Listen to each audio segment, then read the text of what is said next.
స్వచ్ఛమైన నాణ్యమైన గౌదర్పార్ పూజా ఉత్పత్తులు www.gaudarpar.com ద్వారా ఆన్లైన్ లో ఆర్డర్ చేయండి. మీ ఇంటిని దేవాలయంగా మార్చుకోండి.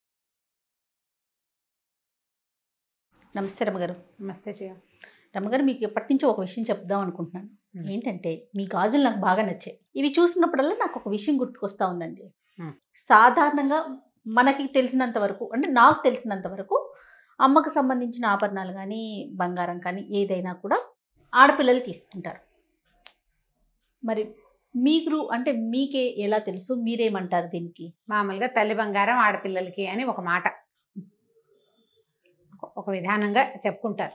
ఇదివరకు కూడా అలాగే ఉండేది. ఎలా చేసేవాళ్ళు అంటే, తల్లికి పుట్టింటి నుంచి సంక్రమించిన ఆస్తి ఏదైనా పసుపు కుంకాల కింద ఉంటే స్త్రీధనంగా ఆవిడకి లభించింది. పుట్టింటి నుంచి పసుపు కుంకాలకని ఓ 2 ఎకరాల పొలమో, ఓ ఎకరం పొలమో, ఒక కుంట పొలమో, ఓ చిన్న స్థలమో, కొంత డబ్బో, అది ఆమె తర్వాత ఆమె ఆడపిల్లలకి సంక్రమించేలాగా. ఇవేంటంటే ఆడవాళ్ళకి సెక్యూరిటీ కోసం ఏర్పరిచిన విధానాలు. పెళ్ళిళ్ళలో వరకట్నాలు అవి వచ్చాక, అంటే కన్యాశుల్కం అప్పటి పరిస్థితి ఒకటి కదా. కన్యాశుల్కం నాడు కూడా ఆడపిల్లలకి ఏదో కొంత ఆస్తి అవి సంక్రమించడం చేసేవాళ్ళు. అప్పుడు ఈ భర్తలు మరణించిన, భర్తలు వదిలేసిన, లేకపోతే భర్తల తదనంతరం పిల్లల పోషణలో ఉండవలసి వచ్చినప్పుడు వీళ్ళకి భోజన భాజనాదులకి, తర్వాత ఏమో ఏదైనా ఆరోగ్యపు సమస్యలు, తర్వాత వాటికి తదనంతర క్రియలకి అవస్థ పడకుండా స్త్రీధనం కింద కొంత ఏర్పరిచి ఖచ్చితంగా ఉంచేవాళ్ళు. ఇప్పుడు ఇవ్వగలిగేవాడు వాళ్ళైతే, ఇవ్వలేని వాళ్ళకి అసలు ప్రశ్నే లేదు కదా. ఇప్పుడు ఈ తల్లుల ఆస్తుల్ని వాళ్ళ తదనంతరం ఆడపిల్లలకి ఇస్తే ఆ తర్వాత పిల్లలకి అవి ఆస్తిగా అలా ఉంటాయని ఒక విధానంగా చేసేవాళ్ళు. తర్వాత ఇప్పుడు తల్లి దగ్గర బంగారం ఉంది, అమ్మగారు మరణించిన తర్వాత ఆడపిల్లలకి చెందుతుంది అంటారు. ఇది పాయింట్, సాధారణంగా అన్ని చోట్ల జరిగేది. అయితే ఇప్పుడు తల్లిని ఇండియాలో వదిలిపెట్టి ఫారిన్ వెళ్ళిపోయిన కూతురు, తల్లిని చివరిదాకా చూసుకున్న కోడలు ఉన్నారనుకుందాం ఒక కేసులో. ఇప్పుడు ఎవరైతే ఈమెని లాస్ట్ మినిట్ దాకా సాకారో ఆ కోడలికి ఏమి ఇవ్వకుండా బంగారం కూతురికే ఇవ్వాలంటాం ఏమిటో అన్యాయంగా అనిపించదు? అంతే కదండి. ఆవిడే చూసుకుంది బాగానో ఓగానో, కూతురు అసలు దగ్గరే లేదు, తనకు అవకాశం లేదు. తనకు అవకాశం లేదు. వీళ్ళు దగ్గర ఉన్నారు. ఈ దగ్గర ఉన్నప్పుడు కోడలికి కూడా కొంత భాగం ఇవ్వటం, తల్లి వస్తువు కింద అమ్మాయికి ఇచ్చిన కోడలి కూడా 50-50 చేయటం ఈ రోజుల్లో చాలా చోట్ల కనిపిస్తుంది.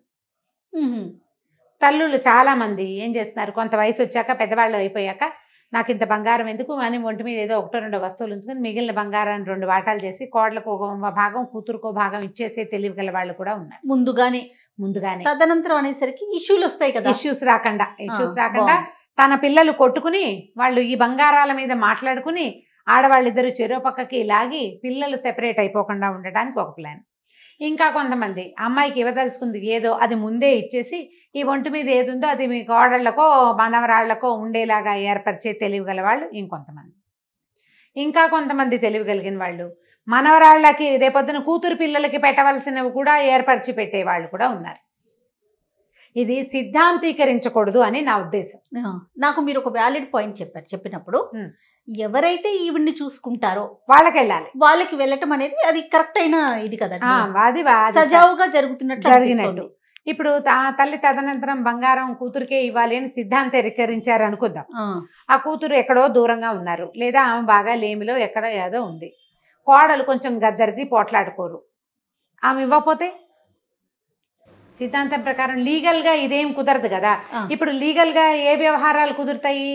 ఏదో పొలాలు స్థలాలు తల్లి పేరు మీద ఉంటే ఆ కూతురు సంతకం లేకుండా వీళ్ళు అమ్మలేరు, ఈ సిద్ధాంతం కుదరదు. ఈ బంగారము వస్తువులు, అమ్మ పెట్టుకున్న ఉంగరము, మెళ్ళ ఉండే గొలుసు, ఆవిడ దాలకు వెండి చెంబు, వాటి మీద సిద్ధాంతాలు కుదరవు కదా. అంటే లీగాలిటీ కూడా అక్కడ వర్కౌట్ కాదు.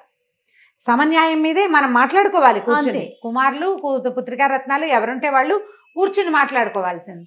తల్లులు తెలివిగా గనక ముందే ఆలోచన, నేను పెద్దదాన్ని అయిపోయాను అనుకున్నప్పుడు ఆ నాయన అని కోడల్ని కూతుర్ని అందరినీ నలుగురిని కూర్చుని దగ్గర పెట్టుకుని నా తదనంతరం ఈ అమ్మాయికి ఇవ్వండి, మీరు ఇవి తీసుకోండి నాయన అని ఒక మాట చెప్పేశారనుకో, ఇది కూడా బాగానే ఉంటుంది. ఇవాళ రేపు రమ్మగారు ఆస్తిపాస్తులు కూడా ఎవరైతే తమని చివరి దశలో చూసుకుంటున్నారో వాళ్ళకే ఇస్తున్నారు. కొడుకైతే కొడుకు, కూతురైతే కూతురు, మనవళ్ళు మనవరాళ్ళు చూసుకుంటున్న వాళ్ళకు కూడా ముందుగానే ఇస్తున్నారు కదండి, ఇచ్చేస్తున్నారు. ఆ పద్ధతిని చూస్తున్నాం మనం. ఇది తెలివిగల పద్ధతులు అవన్నీ. అవునండి. ఇప్పుడు బంగారం అవి కూతురికి ముందే అప్పచెప్పేశారనుకో, కూతురు తీసుకెళ్ళలేని పరిస్థితి ఉంటుంది, ఆవిడ కోడల దగ్గర ఉండిపోతే కోడలు ఏమంటుంది, బంగారం అంతా నీ కూతురికి ఇచ్చావు నేను ఎందుకు చూడాలి అంటారు కదా. అవును.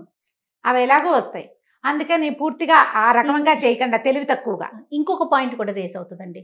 ఇప్పుడు ఈవిడ బాగోగులు మొత్తం కోడలు కొడుకే చూసుకుంటున్నారు అనుకోండి. అలాంటప్పుడు ఉన్న కొద్దో గొప్ప బంగారాన్ని తీసుకెళ్లి కూతురికి ఇస్తానన్నా కొంచెం మనస్తాపం కలుగుతుంది, కష్టం కలుగుతుంది కదా. అదంతా అమ్మాయికి ఇచ్చేయాలంటే ఇన్నాళ్ళు నేను చూశాను, ఆవిడ అసలు రాను కూడా లేదు, అప్పుడు ఎలా అప్పచెప్పేస్తాము అని వీళ్ళకి అంటే అప్పచెప్తారు. పోనీ నలుగురికి వెరిచి లోకాపవాదానికి వెరిచి అప్పచెప్పినా కూడా కష్టం పోదు, మనసులో కష్టం ఉంటుంది. ఇప్పుడు ఆడపిల్లలకి ఏమని ఉంటుంది, సిద్ధాంతం ప్రకారం మా అమ్మ బంగారం నాది అని చిన్నప్పటి నుంచి ఫిక్స్డ్ గా ఉంటారు. మా అమ్మ వస్తువులు నాయి, మా అమ్మ బంగారం నాది ఉంది, చేస్తే చేసింది, పెద్ద ఉదరిచిందా, మా నాన్న ఆస్తంతా వీళ్ళు దొబ్బితిన్లా, ఇలాంటి మాటలు వస్తాయి.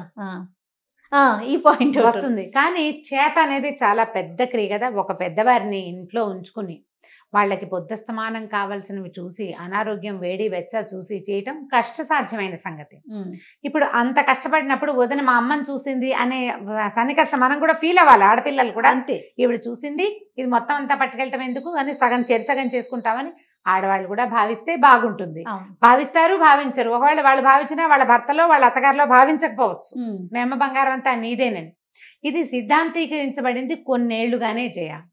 కొంచెం మార్పు గనక తీసుకొచ్చుకోగలిగితే ఈ రోజు మన ఇంట్లో మనకెలాగో మనం వెళ్ళిన ఇంట్లో కూడా అదే ఫాలో అందరం అదే క్రమంలో ముందుకెళ్ళాలి. ఇప్పుడు ఇందులో మళ్ళీ ఇంకొకటి ఉంది కదా. ఇప్పుడు వీళ్ళు ఆడపిల్లలకి ఇలా ఇచ్చారనుకో, కోడలు ఒప్పుకుంటుంది, అమ్మాయికి సగం నాకు సగం ఇచ్చారు బాగానే.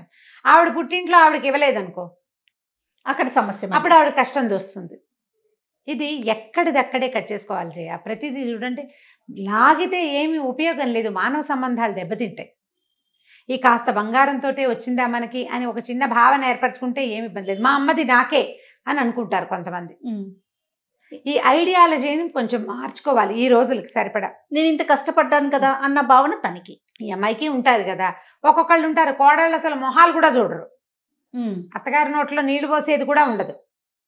కానీ మా అత్తగారి బంగారం నాకు రాకుండా పోతుంది అని ఏడుపు మాత్రం ఉంటారండి. వాళ్ళు ఏం చేయరు, కూతురే కనుక్కుంటూ ఉంటుంది, కూతురే చూసుకుంటుంది, లేదా చూసుకోదు కూతురు కూడా, కూతురు దారిని కూతురు ఉంటుంది. బాధ్యత తీసుకోవాల్సిన కోడలు ఏమీ చెయ్యదు, కానీ వస్తువుల మీద ఆశ ఉంటుంది, వస్తువు మీద ఆశ ఉంటుంది. మీరు నువ్వు మానవ సంబంధాలు మెరుగుపరుచుకుని తీసుకో, చక్కగా మర్యాదగా హుందాగా ఉంటుంది కదా. బాగా చేసాం, చెరుసగం తీసుకున్నాం, లేదా ఈ అమ్మాయి బాగా చేసింది, మా అమ్మ బంగారం మొత్తం నేనేం తీసుకుంటాను, మా అమ్మని చూసుకుంది కదా అని ఇచ్చేసేయచ్చు. తల్లులు గనక తెలివిగా ఉంటే ఇది కరెక్ట్ బాగుంటుంది. ఎట్లా చేయొచ్చు, ముందే అమ్మాయికి ఇవ్వదలుచుకుంది అమ్మాయికి ఏర్పరిచి పెట్టేసేయండి. ఎంత ఉంటే అది, ఏది ఉంటే అది. ఆ మాట మీ చుట్టాల్లో పక్కాల్లో చెప్పండి, ఫలానాది నా తదనంతరం ఈ వస్తువు మా పిల్లకి ఇవ్వదలుచుకున్నా, ఈ వస్తువు కోడలికి ఇవ్వదలుచుకున్నాను అని ముందే చెప్పేస్తే తర్వాత తగాదాలు ఉండవు. ఒక కాగితం ముక్క రాసి పెట్టడం, కొడుక్కి కూతురికి చెప్పటం. అయినా కూడా మోసం చేసేవాళ్ళు బోల్డ్ మంది కోకొల్లలు, మోసాలు జరుగుతాయి. అయినా కూడా చెల్లెలకి ఏమి ఇవ్వకుండా మొత్తం అంతా తనే ఉంచుకునే అన్నదమ్ములు ఉన్నారు. మొత్తం అసలు అన్నయ్య మొహం చూడకుండా మొత్తం మా అమ్మదంతా నాకే, మా అమ్మ అంతా నాదేనని చెప్పింది. అన్నదమ్ములు లేమిలో ఉన్నా కూడా వాళ్ళ మొహాలు చూడకుండా వెండి బంగారాలతో సహా ఊడలాక్కుని పోయి తల్లి చీరలు కూడా నాకే కావాలని లాక్కెళ్ళే కూతుర్లు ఉన్నారు. మీరు అన్నట్లు రమ్మగారు, కొంచెం చుట్టాలు పక్కాల్లో 1కి 10 సార్లు ఈ తల్లి చెప్పుకోవటం, నన్ను ఎవరైతే చూస్తారో చివరి దశలో వాళ్ళకి ఇస్తాను అనేది ముందుగా తను గనక చెప్పగలిగితే. చాలా మంది ఇళ్లలో ఏమవుతుంటే 2 అబ్బాయిలు ఉంటారు జయ, ఒకళ్ళు పెద్దవాడు లేదో రెండో వాడు ఎవరో ఒకళ్ళు తల్లితోటి సన్నికర్షగా ఉంటారు, దగ్గరికి పిలవరు. ఓ అబ్బాయి దగ్గర అయితే పెద్దవాడి దగ్గర లేదా చిన్నవాడి దగ్గర ఉంటుంది తల్లి. ఆవిడేమో ఇక్కడే ఉంటుంది, ఆవిడ బరువు బాధ్యతలన్నీ వీళ్ళవే, కానీ ఆవిడ దగ్గర ఉన్న బంగారం మాత్రం 2 కోడలకి చెరిసగం అంటారు. న్యాయం అది అన్యాయం కదా. అంతే కదా. ఎవరు ఆవిడని చూసుకుంటున్నారో, ఆవిడ ఎవరి దగ్గర హాయిగా కంఫర్టబుల్గా ఉండగలుగుతుందో అక్కడ ఉన్నప్పుడు అక్కడ వాళ్ళకి ఎక్కువ చెందాలనే ఆలోచన తల్లులకు కూడా ఉండాలి. సగం ఇవ్వకపోతే వాడు ఒప్పుకోడు అని అనుకోకూడదు. ఈవిడ ముందే డిసైడ్ చేయాలి, ముందే డిసైడ్ చేసుకుని చెప్పుకోవాలి ఆ మాట. ఓవేళ వీళ్ళకి ఇస్తానంటే వాడు రాడేమో, వాడు నన్ను చూడడేమో లాంటి భావాలకు లోనవుతారు తల్లు లోనవుతారు. భయం వేస్తుంది. అవును, నేను వీడి దగ్గరే ఉంటున్నాను కదా అని చెప్పి వీడికే ఇస్తాను అని అనడానికి భయంగా ఉంటుంది. కానీ నమ్మగారు లేకపోవడం ఎంత సమస్య, ఉండటం కూడా సమస్యే కదండి. ఇష్యూస్ సర్దుకుపోవటం అనేది ఉంటే పర్వాలా, ఎంతవరకు సర్దుకుంటారు? డబ్బు బంగారం ఇలాంటి విషయాలు వచ్చేసరికి సర్దుకోలేకపోతారు. డబ్బు బంగారం స్థలాలు పొలాలు ఆస్తి దగ్గర ఎవ్వరూ సర్దుకోరు. ఇవే ఏమిటి కజ్జికాయలు, వాళ్ళకి 5 చేసావు నాకు 6 చేసావు లాంటి వాటి మీద కూడా పోట్లాడుకుంటారు.